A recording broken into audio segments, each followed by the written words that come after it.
की राजधानी मुंबई, देश की आर्थिक राजधानी मुंबई, मुंबई का पुलिस कमिश्नर था परमबीर सिंह।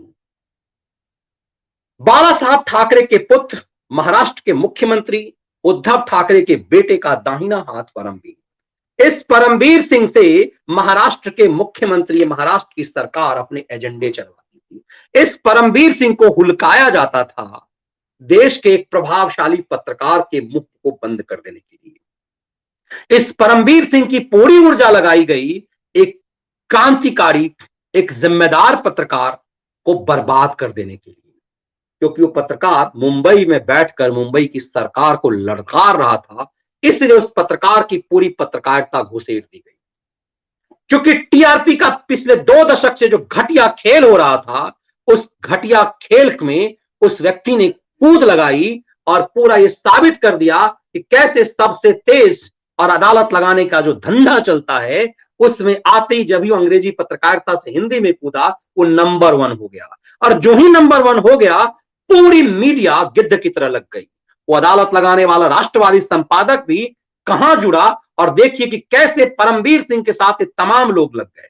और उस परमबीर सिंह ने टीआरपी केस में रिपब्लिक चैनल को फंसाया, जिसका कोई मामला ही नहीं था। एफआईआर में परमबीर सिंह ने रिपब्लिक का नाम डाला और पूरी ऊर्जा लगा दी एक चैनल को बंद करवाने के लिए। बहुत हद तक उसमें वो सफल भी हुआ। एक पत्रकार जिसकी पहचान हिंदी पट्टी में जबरदस्त हो गई, एक अंग्रेजीदा पत्रकार जिसने पूरी जिंदगी अंग्रेजी में पत्रकारिता की, साल भर हिंदी के मैदान में आया, हिंदी के खलिहर खैराती खैराती, हिंदी के सांप छुछुंदर बात, हिंदी के चिरकुटों चंपुओं को पूरी तरह से नस्ते नाबूद कर दिया। अदालत लगा करके, टाई लगा करके अदालत लगाने वाले ऐसे ढोंगी जो ये कहते रहे कि मैं 7 भाई बहनों के साथ एक कमरे में रहता था, ऐसे लोगों की बेईमानी को बेपर्द कर दिया। तो हिंदी पत्रकारिता के जो मठाधीश थे, उन तमाम मठाधीशों को उठा करके बाहर फेंक दिया। तो सब के सब मिल गए और सब के सब मिल करके उस साजिश में उस पत्रकार को बर्बाद करना चाहा, इसलिए क्योंकि उसने राष्ट्रवाद की अलख जगाई। वो पहला संपादक था जिसने कहा कि मेरी पत्रकारिता राष्ट्रवाद के लिए है। अब तक पत्रकार जैसे हिंदू कहते थे ना, नहीं नहीं मैं हिंदू नहीं हूं, मैं सेकुलर हूं, वैसे पत्रकार भी अपने आप को सेकुलर ही साबित करते थे। राष्ट्रवाद पत्रकारिता में जैसी कोई चीज नहीं थी। अर्नब गोस्वामी ने कम से कम ये शुरू किया। इस परमबीर सिंह ने उसे बर्बाद करने का ठेका ले लिया। इस परमबीर सिंह ने एक से एक षड्यंत्र किए। तो इस परिवंश फिर अपने कहते हैं ना कि जब तो आप दूसरों के लिए, सैकड़ों लोगों के लिए जब गड्ढे खोदते हैं, तो उस गड्ढे में आप खुद गिरते हैं। उसके बाद मुंबई की, महाराष्ट्र की महाआघाड़ी सरकार पर एक्सटॉर्शन की सरकार बन गई। गृह मंत्री वसूली करता है, ये परमबीर सिंह ने खुद कहा। जब परमबीर सिंह ने गृह मंत्री की पोल खोली, क्योंकि परमबीर सिंह चारों तरफ से फंसता जा रहा था, परमबीर सिंह पर एक्सटॉर्शन, फिरौती से लेकर के उसके ऊपर आरोप लगने लगे कि वो SC/ST एक्ट के तहत आरोप लगे, उसके ऊपर आरोप लगे कि माफियाओं को बचाने के लिए इंस्पेक्टरों पर दबाव डालता है। पुणे में जब ऐसा धंधा वो कर रहा था, एक इंस्पेक्टर को दबाव डाल रहा था, उस इंस्पेक्टर ने उसके ऊपर परेशानी का आरोप लगा, उसे जाति सूचक से संबोधित किया, तो उसके ऊपर SC/ST एक्ट लगा। उस परमबीर सिंह को जब महाराष्ट्र की कमिश्नर से हटा करके उसके पैरेलल पद पे दूसरे जगह ट्रांसफर किया, तो उसने ज्वाइन नहीं की और उसके बाद से गायब रहा। वो परमबीर सिंह, उस मानो सच कहिए तो सुप्रीम कोर्ट जैसी संस्था ने भी संरक्षण दिया। जिस परमबीर सिंह के खिलाफ रेगुलर वारंट जारी लगता रहा, वो IPS होते हुए भी भगौड़ा रहा, भागता रहा, लेकिन सुप्रीम कोर्ट ने नहीं कहा कि तुम जाकर के समर्पण करो। सुप्रीम कोर्ट ने ज्ञान तो उसे भी दिया कि जिसके घर शीशे के होते हैं वो दूसरे के घर में पत्थर नहीं मारते। मतलब एक IPS ऑफिसर हैं आप और मुंबई पुलिस पर ही भरोसा नहीं है। जिस व्यक्ति ने पूरा जीवन मुंबई पुलिस को दे दिया, उसने सुप्रीम कोर्ट में आके कहा कि मुंबई पुलिस से मुझे डर लगता है, मुझे मुंबई पुलिस से बताइए, मेरा बचाइए और मेरा केस मुंबई के बाहर ले जाइए। सुप्रीम कोर्ट ने कहा ऐसा नहीं होगा, तुम इतने बड़े अधिकारी रहे, मुंबई के कमिश्नर रहे, और तुम्हें अपनी पुलिस पर भरोसा नहीं, जिस पुलिस सिस्टम को तुमने तैयार किया सालों तक।